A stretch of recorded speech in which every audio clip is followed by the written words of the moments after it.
This is a Sports Catastrophe production.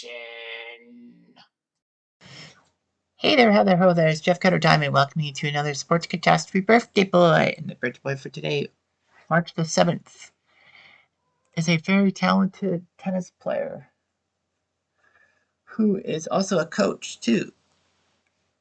He was ranked number one in the world for singles for 270 weeks, which was pretty good, winning 94 singles titles. He only won 8 majors and was a runner-up 11 times. He actually made 8 straight U.S. Open finals, which was pretty impressive. And he had some great moves. He was known as the father of modern tennis and the father of the inside-out forehand.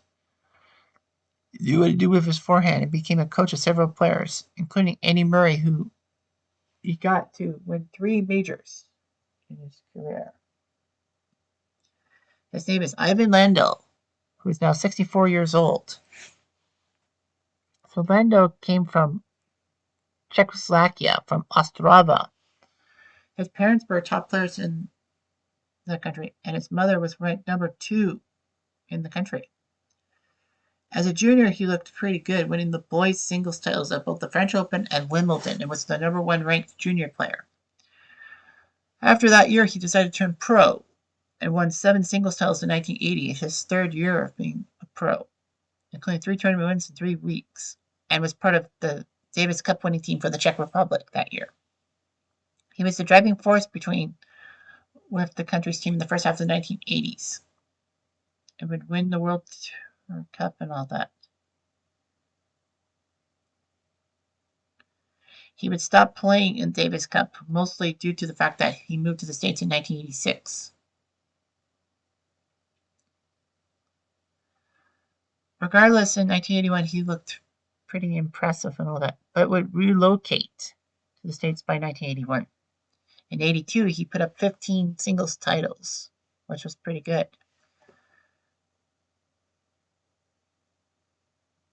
He looked pretty impressive for himself. He won another 7 titles in 1983. The strange thing was, he won all these tournaments, but he couldn't win any singles titles in the majors to save his life, if you will. Grand Slam things. He reached the final in the French Open in 1981, losing to Bjorn Borg in 5 sets. And then in 1982, he lost the final to Jimmy Connors. 83, he was runner-up in both Australia and the U.S. Open.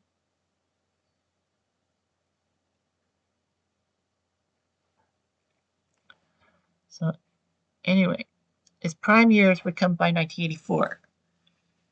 He finally won a major, a Grand Slam, and that came at the 84 French Open when he came back from 2 sets down to shock John McEnroe.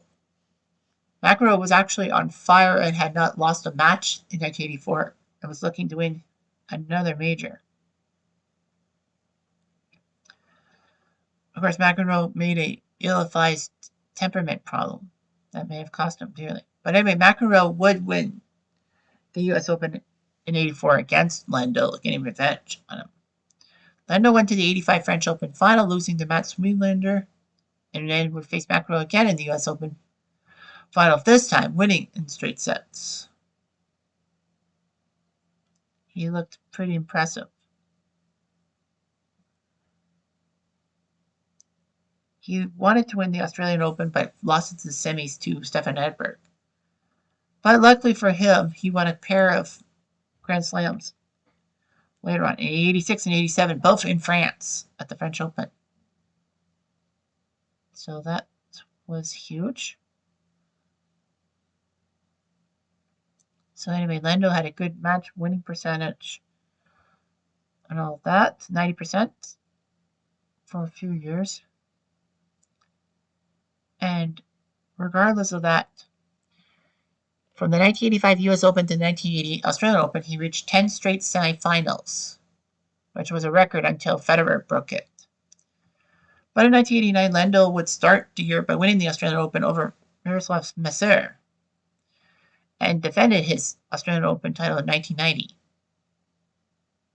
Lendl could never win Wimbledon. He reached the final twice in 1986 and 1987, losing to Boris Becker and Pat Cash, respectively. He tried to practice on grass to get better and all that. He went to the semifinal, at least the semifinal, 7 times in an 8-year span, but could not bring that one up.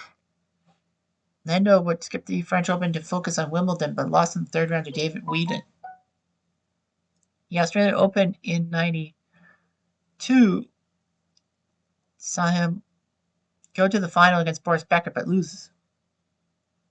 He had a meticulous training regime and a scientific approach to preparation and playing. So he wanted to do well and all that. But because of chronic back pain and a few other things, Lendl retired at age 34, winning 94 ATP singles titles. And his career total of $21 million US was a record at the time. 2001, he was named to the Tennis Hall of Fame.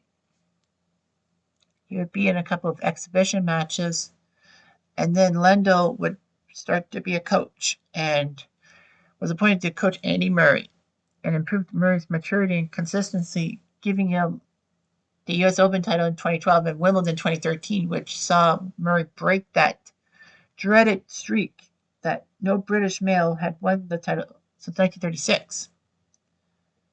So, anyway, Murray actually became the second player in the Open era after Lendl to lose their first 4 Grand Slam finals, but then win their 5th.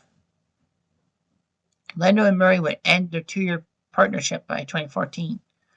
But Lendl rejoined Murray's coaching team in June 2016, just in time to see Murray win Wimbledon over my man Milos Raonic. Regardless, Murray became number 1 and all that, and won the gold medal in tennis. Lendl would then, a couple years later, join Alex Zverev's team, but split up by 2019 because of disappointing results. Zverev actually stated that Lendl was more interested in his dog or his golf game more than professional coaching. But anyway, Lendl's forehand was huge and all that. He could do it with topspin and backspin, and used his long-reaching shots to take down McEnroe to win his first major at the French Open. So anyway, he did quite well, winning 8 titles: the 84 French Open, the 85 U.S. Open, the 86 French Open, 86 U.S. Open, 87 French Open, 87 U.S. Open, 89 Australian Open, and his final one in 1990, the Australian Open.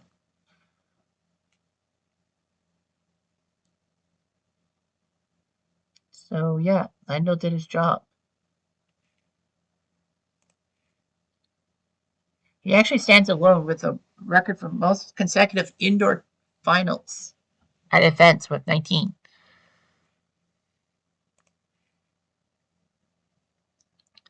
He actually stands alone as the only guy to, well, for a while, to have 2 or more runner-up finishes at all 4 majors. 8 consecutive finals at a single major. He stands alone, doing that at the U.S. Open. Not even Nadal or Federer have that record. All that. So yeah, 8 straight finals. It's hard to believe he went to 8 straight finals like that. But anyway, it was recognized one of the greatest tennis players in sports history. Even North Korea in 1986 made a stamp honoring Lendl. So anyway, Lendl tried to apply as a U.S. permanent resident by 1987, but failed because the Czech authorities refused to provide the necessary waivers. So he waited until 1992 to be a U.S. citizen.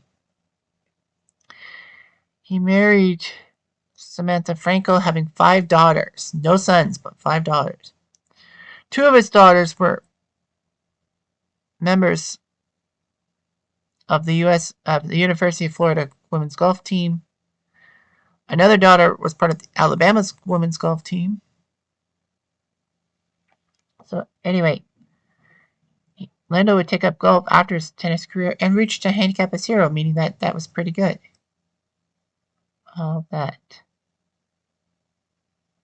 So anyway, he did what he did, and that's all that he could have done. Anyway, I'm jumped. I'm going to do